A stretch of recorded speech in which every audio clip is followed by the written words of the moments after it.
how to capture email on Wix.com. So hey guys, today in this video, I'm going to tell you how you can capture email on Wix.com. So the first thing that you need to do in order to collect or capture an email is to log into Wix.com.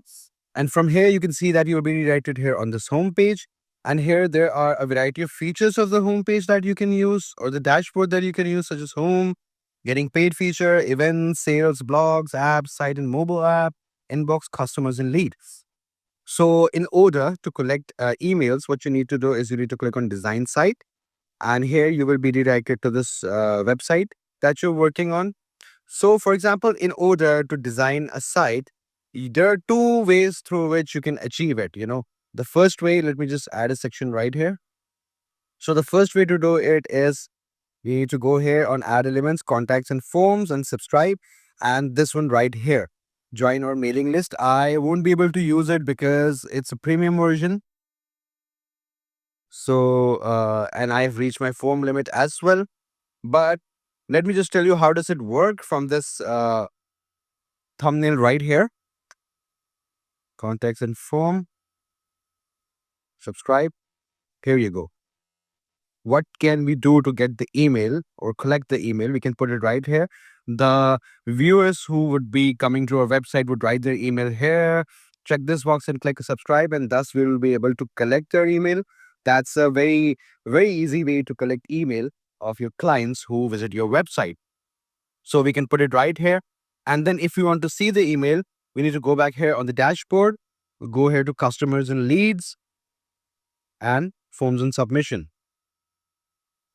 Here, we are going to see their email right here. I have 3 forms that I'm using currently, and I have 0 submissions. Let's do just one thing. Let's delete this one. Then maybe we'll be able to use it right here. Can we use it now?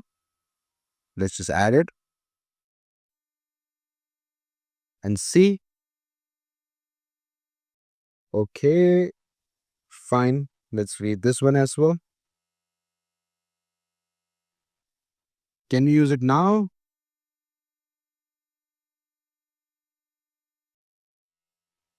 Let's see. I know what's the issue with this, but once when you put this right here, like the customers that are going to write their email, they're going to click subscribe. Here you can get submissions, and from these submissions, you can see the email of those customers. So that's how you do it. The second way of doing it is this one right here, conversion pop-up. You need to double click it to edit it. And we can choose a template. What do we need it for? Call to action, image action, yes, no question, social sharing, display coupon, and feedback or collect email. We're going to click on collect email. And here we can edit the text that is going to appear here on the pop-up. And we can edit the email placeholder that is going to ask the customers about their email. You can say give your email or write your email down here. So this is the second way of collecting or capturing email. So I hope you found this video informative. Please do like the video and subscribe to the channel to see more content like this. I'll see you in the next one.